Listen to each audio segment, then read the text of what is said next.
Hello everyone and welcome back to my channel.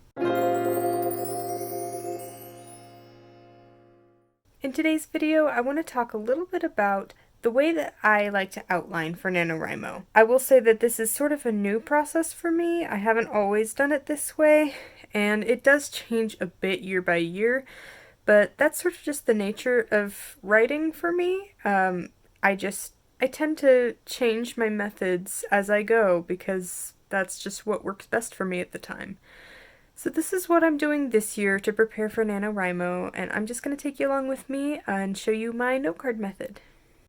So first things first, to plan this novel this year, what I have been doing is using my Save the Cat Writes a Novel book, just using the beat sheet from that. So right here you'll see we've got our 3 acts, so Act 1, and then all of the scenes that includes, and then Act 2, and all of that, Act 3, and you can see by this chart how the beats break up throughout the story. And we will be coming back to this, and you see the percentages on the bottom there.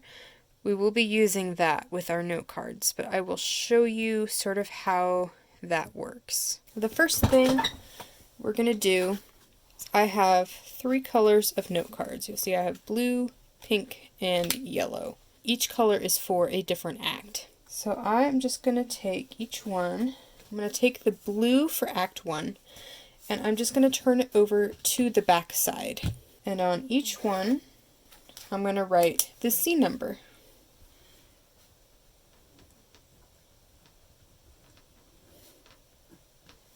So we have scene 1.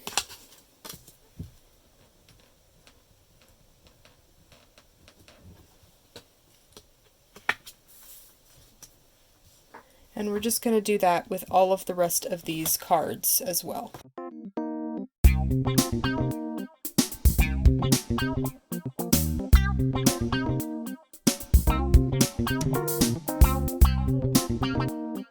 Alright, so you'll see I have all my scenes laid out. I don't have quite enough room on my desk to lay all of them out. Next, what we're going to do is we're just going to go through each one of these scenes, and we're going to label what that scene is according to the Save the Cat beat sheet.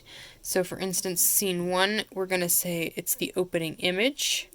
For scene 2, it's going to be theme stated. Number 3 is going to be setup, and so forth. And we're just going to fill that out for all of these cards. Okay, we now have all of our cards labeled with each beat.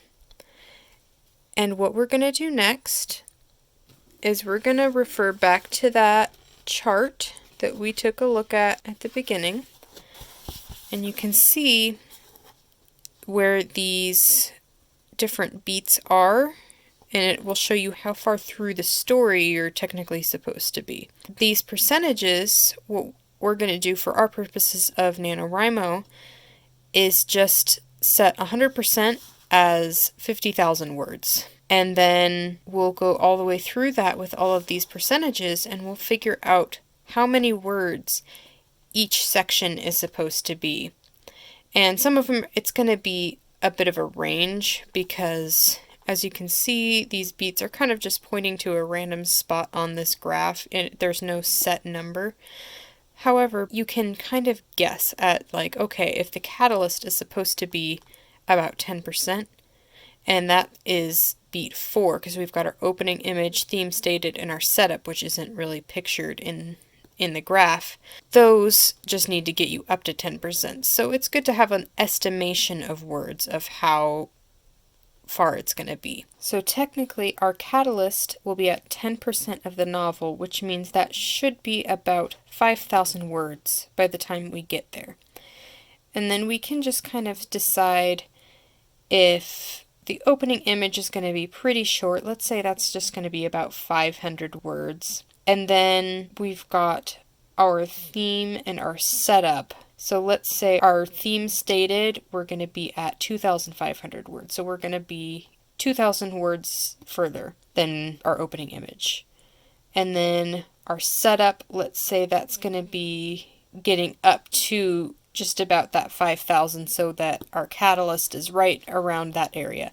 So we don't have to have an exact amount of words, but we're just going to use this as a rough estimate and put our goals on each of these cards below the title. I now have my goal word counts on each card, and some of them I just kind of put some arbitrary numbers on there because it's hard to know where exactly I'm going to be, and it could change throughout the story. But just having that on there is going to help me keep track of how much I've written and how much I have left to write. At this point, I should probably show you some of the notes that I have that I've been compiling throughout Preptober, and then you'll see what kind of information is going to go on the back of these cards. So the first thing I did was I went through the Save the Cat beat sheet, read all of the information about it, and then filled in each beat with what I knew about my story.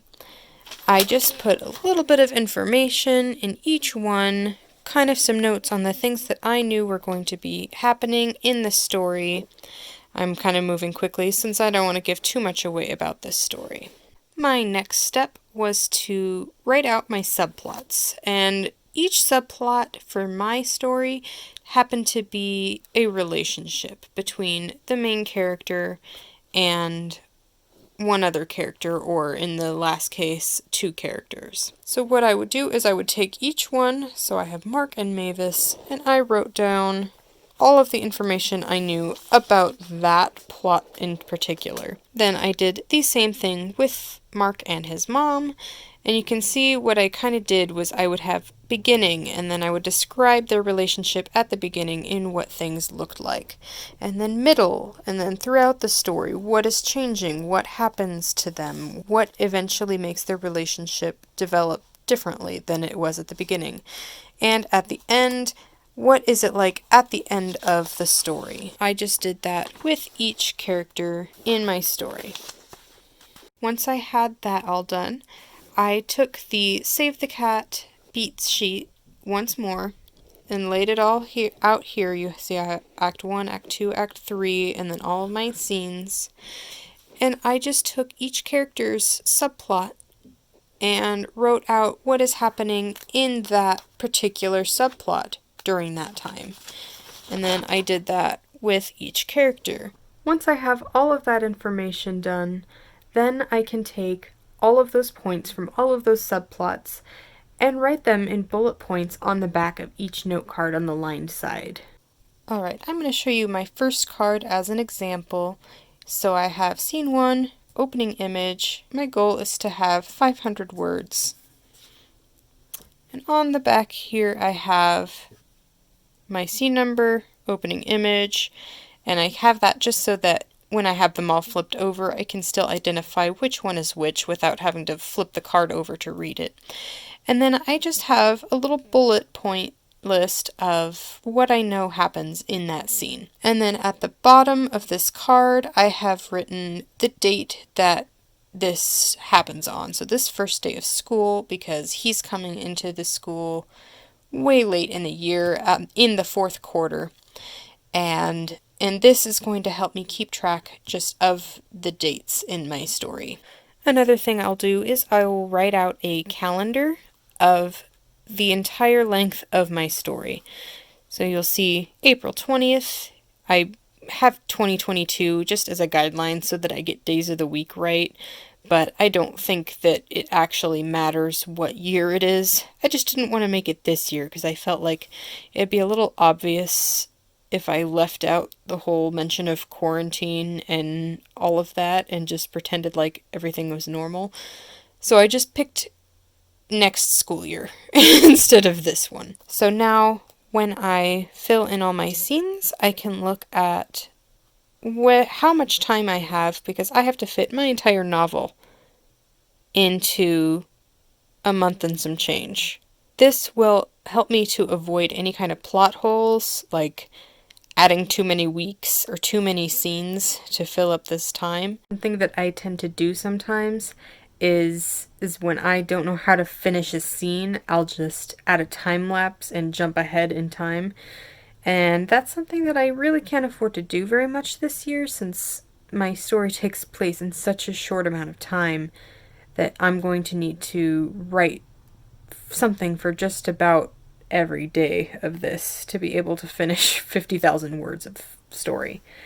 So this at least gives me something to start with. I probably won't have all of this finished before NaNoWriMo starts, but I didn't last year either. Last year, I was much less prepared than I am this year, and I keep trying to remind myself that because as I'm experimenting with these different methods of prepping and outlining, I'm starting to freak out because of how much I know there is still left to do, and NaNoWriMo literally starts in 2-3 hours? Because I don't have a watch on, but it's nighttime, and midnight is when NaNoWriMo starts. So I don't have a whole lot of time, and I'm not going to be able to finish my entire outline and timeline and have every single scene figured out of how many words each scene has to be. There's no way that's going to work. However, I also know that last year, once I started writing, I was inspired to write different scenes than I thought I was going to write. So I do want to leave that open because that contributed a lot to my word count last year. And I want to be able to leave some things open-ended. I want to have this calendar and my beat sheets and note cards as a reference to kind of keep me on track and toward my goal count and in the story where I need to be. But I also don't want to force and limit myself to those because it could change, and this all it is an outline. It's not set in stone. So I've just looked at the time. It's 9:15 and I start a live stream at 11 o'clock. I have 1 hour and 45 minutes until I need to be filming this live stream. It's going to be on my sister's channel. I'm sure it's already up by now because there's no way I'm going to finish this video and edit it and post it before then. So hopefully the live stream is up already, and I mean obviously it won't be live anymore by the time you're seeing this, but I'm hoping it's still going to be up so you can watch it if you're interested. We're going to be playing some fun games, and I guess future editor Amanda will tell you if the live stream turned out any good. But I'm going to spend the next hour working on this and we'll see what happens.